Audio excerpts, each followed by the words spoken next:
morning and welcome to the show. I'm Kenny Polcari, your host of The Party. And today is Tuesday, September 20th, 2022. And that's a beautiful view outside here in North Palm Beach. The sky is blue and sunny. It's a beautiful, balmy 70 degrees out, probably going only up to 72 or 74 today before we get the cold snap tomorrow. But then we'll go right back to the low 70s by the weekend. In any event, lots going on. We're in the final 2 weeks of the trading year of the market, so we've got exaggerated moves. We've got headline risk.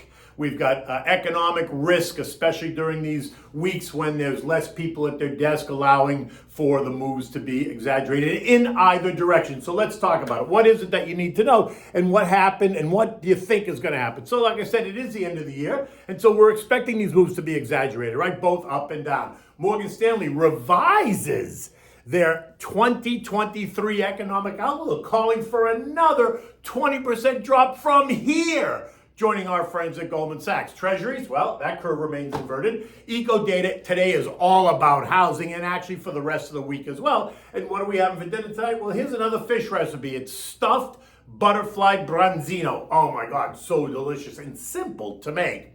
So look, the story remains the same, right? Where is Santa Claus? Stocks continue to come under fire yesterday. The Dow falling 162 points, 0.5%. The S&P down 35 or 0.9%. The Nasdaq lower by 160 or 1.5%. The Russell off by 25, 1.5%. And the transports were lower by 172 points or 1.25%. Morgan Stanley jumping right into bed with Goldman Sachs, calling for a further 20% decline in the S&P before this is over, which is a slight change from where they were just a month ago, right? They were calling for 3,400, now they're calling for 3,000. Talk of a deep recession now filling the airwaves, right? As Morgan Stanley's Mikey Wilson, a stalwart bear, making all kinds of noise, putting out a research piece on Sunday evening so it hits the tape on Monday morning for maximum exposure. That said, U.S. equities are... His piece said that U.S. equities are headed for their worst year since the 08-09 crisis, right? The headline sums it up. U.S. profits drop could rival 2008 era, and the price action will be worse than it was during the GFC, the Great Financial Crisis. He now joins Goldman, calling for S&P 3000 sometime in 2023. Doesn't really give you a warm and fuzzy feeling, though, does it, right? But he's very coy in this presentation, because after telling you the world's coming to an end, he says, but don't assume the market is pricing in this kind of outcome until it actually happens. So now you're paralyzed. What do? Do you buy stock? Do you sell stocks? You're in, you're out. What do you do? So what's it mean? It might not happen, right? So don't go lighting your hair on fire. Instead, just go along exactly what I've been telling you all year. If you want to be in the market but are concerned about where it's going, then buy the stuff that people need, right? Again, I'm going to say utilities, consumer staples, and healthcare stocks. He said the same thing yesterday. Must be reading my note. I would add energy to that list, but that's me. He goes out further into the note and says that while inflation appears to have peaked, the weakening macroeconomic data is very worrying, and that 2023 S&P earnings of $230 a share is much higher than he thinks it should be. He thinks it's 180. That's a 21% discount from the current narrative. And if that's the case, we can expect equities to drop another 22% from here, which takes you to the S&P 3000.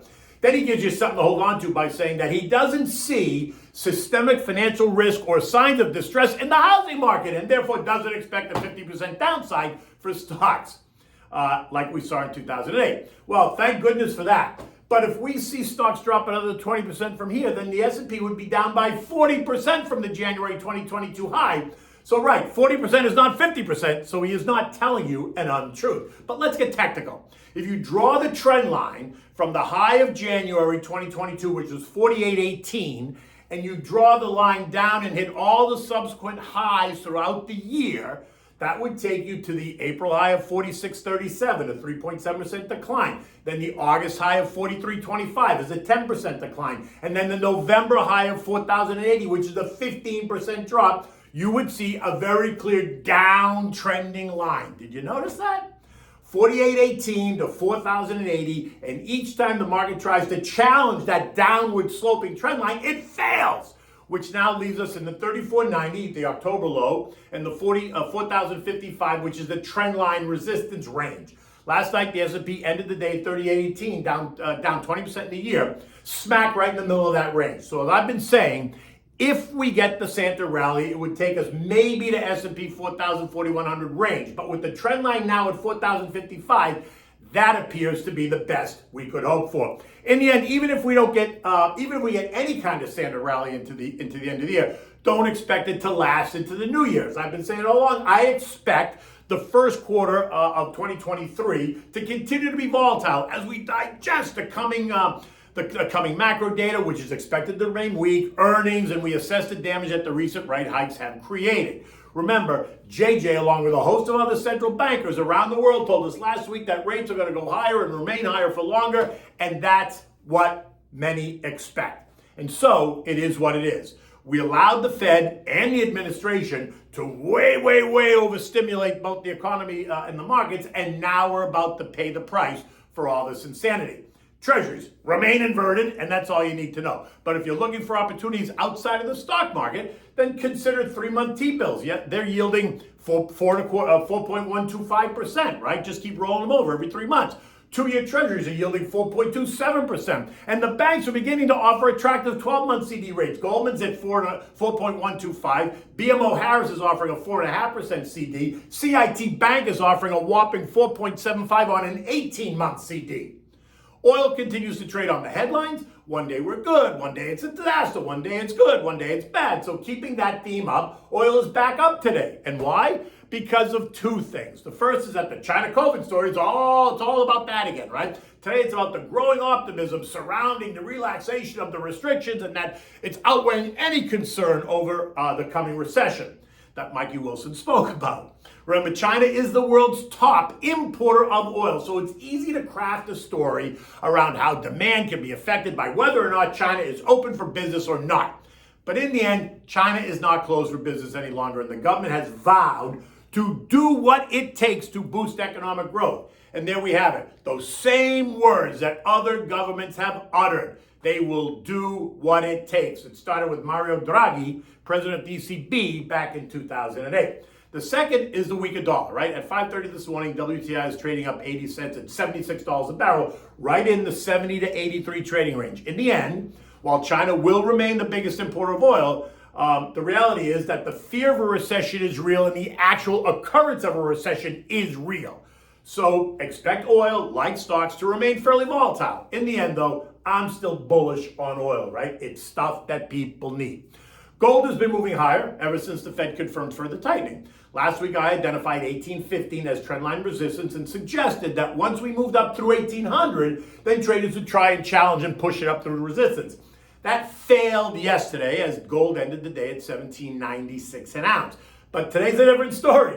Gold is up more than $20, trading at $18.16 after the BOJ, the Bank of Japan, unexpected reversal on its yield curve control policy. And that sent the dollar lower, which then causes commodities to trade higher, right? Recall that commodities are priced in dollars. So a weaker dollar equals stronger commodities. A stronger dollar equals weaker commodities. The dollar is now down 10% since the September high. But looking at the chart, I think it should find support right here at 103.97, 104-ish. And this morning, futures are once again in negative territory. Dow futures down 20, S&P is down 10, the Nasdaq down 45, and the Russell's off by 1. Eco data today is all about housing. Housing starts expected to be down 1.8%, while building permits are expected to be off by a little over 2%. No one should be surprised. And later on this week, we're due for more housing data. Existing home sales and new home sales are on the docket, and they are also expected to be weak. So, no surprise. European markets were lower this morning at 5:45 this morning. European markets were all down between 0.2 and 0.7%. Investors there are still reeling from the latest ECB, Bank of England, Swiss National Bank, and Norwegian Central Bank statements, right?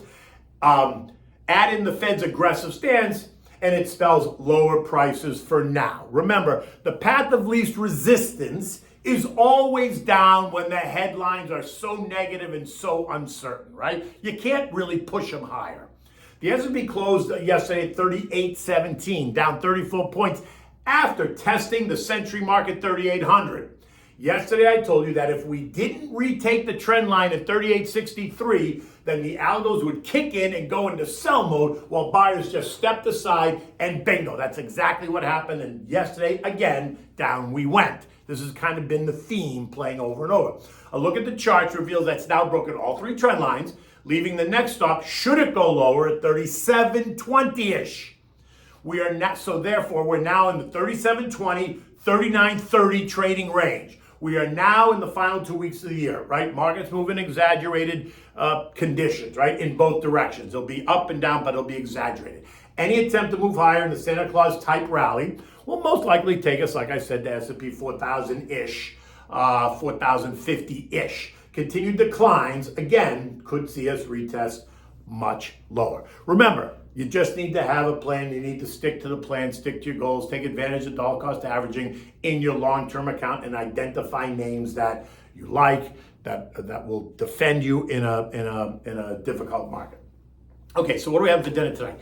This is a butterflied Branzino. It's stuffed with lemon and red onions. I made this on Saturday just to see. I had never made it before, so I made it on Saturday. It's simple to make, and it is delicious to eat. You can find the pictures of this on Twitter. I'm going to put both before and after pictures, right? So for this, you need the butterfly Branzino. So they cut the head off, they leave the tail on, they slice it open, they debone it, and they clean it out, and it's all ready to go. You need lemon sliced into rounds, thin rounds, not thick. You need red onion, salt and pepper, olive oil, cherry tomatoes sliced in half and chopped, sliced in half, and then you need chopped dill. Right? You want to slice the tomatoes in half, season them with a touch of salt and pepper, put a little splash of olive oil, toss them, and just set them aside until you need them. For the sauce, you're going to need a 1/4 cup of fresh squeezed lemon juice, a 1/2 cup of olive oil, 1 teaspoon of Dijon mustard, 1 teaspoon of dried oregano, and salt and pepper to taste, right? This is good for 2 dishes, two fish. So do the math. If you're making 4 fish or 4 dishes, you got to double the recipe. And by the way, you can make a jar of this marinade or sauce and just leave it in your fridge, and you can use it on salads, you can use it on chicken. It's really delicious, right? So now preheat your oven to 400 degrees. That is very important. Begin by rinsing the fish, open it up, rinse it in and out, pat it dry with paper towels. Season the fish inside and out with salt and pepper. I used kosher salt. Now stuff the fish. Take 3 rounds of lemon, put it on the fish, and then put the red onion on top, and then close the fish.